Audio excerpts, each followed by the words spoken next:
Hello. जय हिंद दोस्तों आज हम लोग देखने वाले हैं स्पीडी जीके के अति महत्वपूर्ण प्रश्न, पूरे 50 प्रश्न जो बार बार एग्जाम में पूछे जाते हैं। ओके दोस्तों, और यह सीरीज जो है आपके लिए बहुत ही महत्वपूर्ण साबित होगी, क्योंकि आप इसे डेली करते रहेंगे तो आपके 50 प्रश्न डेली जो है तैयार होते रहेंगे। ओके दोस्तों, और यह हर एक एग्जाम में पूछे जाने वाले प्रश्न हैं। ओके, तो इन सब प्रश्नों को हम लोग देखने वाले हैं। देखिए दोस्तों, पूरे 50 प्रश्न हैं, तो आइए दोस्तों देखते हैं। देखिए दोस्तों, पहला प्रश्न है केंद्रीय औषधि अनुसंधान केंद्र कहाँ स्थित है? तो इसका आंसर होगा लखनऊ। अगला प्रश्न है माउंट एवरेस्ट पर चढ़ने वाली विश्व की प्रथम महिला कौन थी? तो जोंको तेबेई, जो जापान की थी। अगला प्रश्न है लोकहितवादी के नाम से किसे जाना जाता था? तो इसका आंसर होगा गोपाल हरि देशमुख को। अगला प्रश्न है बारदौली सत्याग्रह कब हुआ था? तो वर्ष 1928 में हुआ था, और बारदौली सत्याग्रह में ही बारदौली की महिलाओं ने सरदार वल्लभ भाई पटेल को सरदार की उपाधि दी थी। अगला प्रश्न है दोस्तों राष्ट्रपति का आपात अधिकार किस अनुच्छेद में वर्णित है? तो इसका आंसर होगा अनुच्छेद 352 में। अगला प्रश्न है पीच ब्लेड किसका अयस्क है? तो यूरेनियम का। यह बहुत ही इंपॉर्टेंट प्रश्न है, पीच ब्लेड किसका अयस्क है? तो यूरेनियम। अगला प्रश्न है मानव शरीर का ब्लड बैंक किसे कहा जाता है? तो प्लीहा को, जिसे हम लोग इंग्लिश में स्प्लीन भी कहते हैं।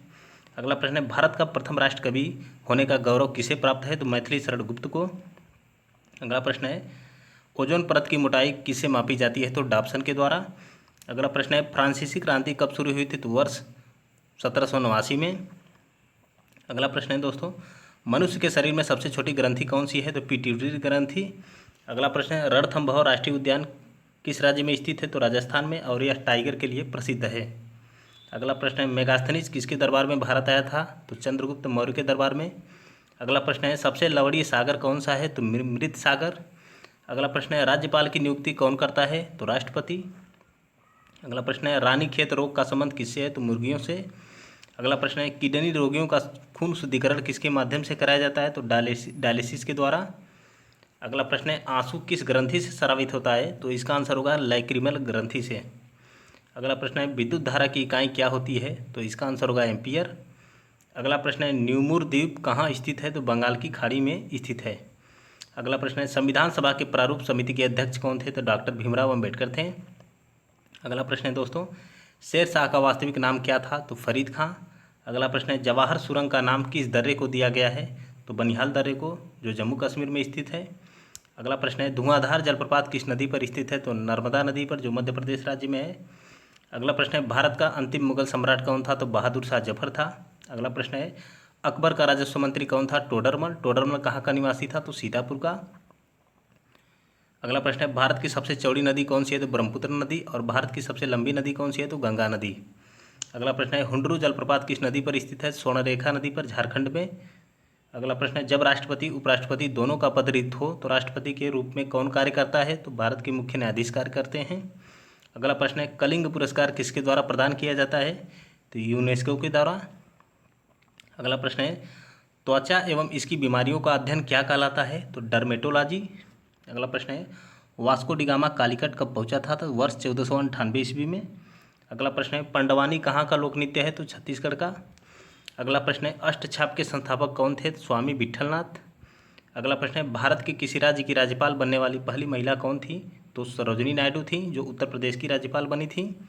अगला प्रश्न है रचना यामा के लिए ज्ञानपीठ पुरस्कार किसे मिला था? तो महादेवी वर्मा को, जिनकी रचना थी यामा। ओके। अगला प्रश्न है शरीर का सबसे बड़ा ग्रंथि कौन सा है? तो यकृत है, जिसे हम लोग लीवर भी कहते हैं। अगला प्रश्न है वंदे मातरम किसने लिखा था? तो इसका आंसर होगा बंकिम चंद्र चटर्जी ने। अगला प्रश्न है मानव शरीर में खून के शुद्धिकरण की प्रक्रिया को क्या कहते हैं? तो डायलिसिस कहते हैं। अगला है सहारा मरुस्थल कहाँ स्थित है? तो उत्तरी अफ्रीका में। अगला है कोलकाता में फोर्ट विलियम कॉलेज की स्थापना किसने किया था? तो लॉर्ड वेलेजली ने किया था। अगला प्रश्न है राष्ट्रीय विज्ञान दिवस कब मनाया जाता है? तो 28 फरवरी को। किसकी जन्मदिन पर? डॉक्टर सीवी रमन के जन्मदिन पर। ओके। अगला प्रश्न है मैला अंचल के लेखक कौन है? तो फणीश्वरनाथ रेणु हैं। अगला प्रश्न है संसद के 2 अधिवेशन का समयांतर कितने माह से अधिक नहीं होना चाहिए? तो 6 माह से अधिक नहीं होना चाहिए। अगला प्रश्न है विजयनगर साम्राज्य के संस्थापक कौन थे? तो हरिहर और बुक्का नामक 2 भाई थे, जिन्होंने 1336 ईस्वी में विजयनगर साम्राज्य की स्थापना की थी। अगला प्रश्न है चंद्रगुप्त मौर्य ने अपने जीवन के अंतिम दिनों में जैन धर्म की शिक्षा किससे ली थी? तो भद्रबाहु से। और पूछेगा कि दिगंबर संप्रदाय के संस्थापक कौन थे? तो भद्रबाहु थे। और श्वेतांबर संप्रदाय के संस्थापक कौन थे? तो स्थूलभद्र थे। ओके दोस्तों। अगला प्रश्न है महात्मा गांधी दक्षिण अफ्रीका से भारत कब लौटे थे? तो 9 जनवरी 1915 ईस्वी को, इसलिए 9 जनवरी को राष्ट्रीय प्रवासी दिवस के रूप में मनाया जाता है। अगला प्रश्न है डॉपलर प्रभाव का संबंध किससे है? तो ध्वनि से। अगला है प्रसिद्ध उपन्यास आधे अधूरे के लेखक कौन है? तो मोहन राकेश। अगला प्रश्न है दोस्तों भारतीय राष्ट्रीय कांग्रेस की प्रथम महिला अध्यक्ष कौन थी? तो एनी बेसेंट थी। अगला प्रश्न है नारियल के किस भाग को खाया जाता है? तो भ्रूण को खाया जाता है। ओके दोस्तों, तो दोस्तों अगर यह वीडियो आपको अच्छी लगी हो तो प्लीज़ चैनल को लाइक शेयर एंड सब्सक्राइब अवश्य कर लें। और दोस्तों इसी प्रकार की वीडियो आपको प्रत्येक दिन प्रोवाइड कराई जाएगी। ओके दोस्तों।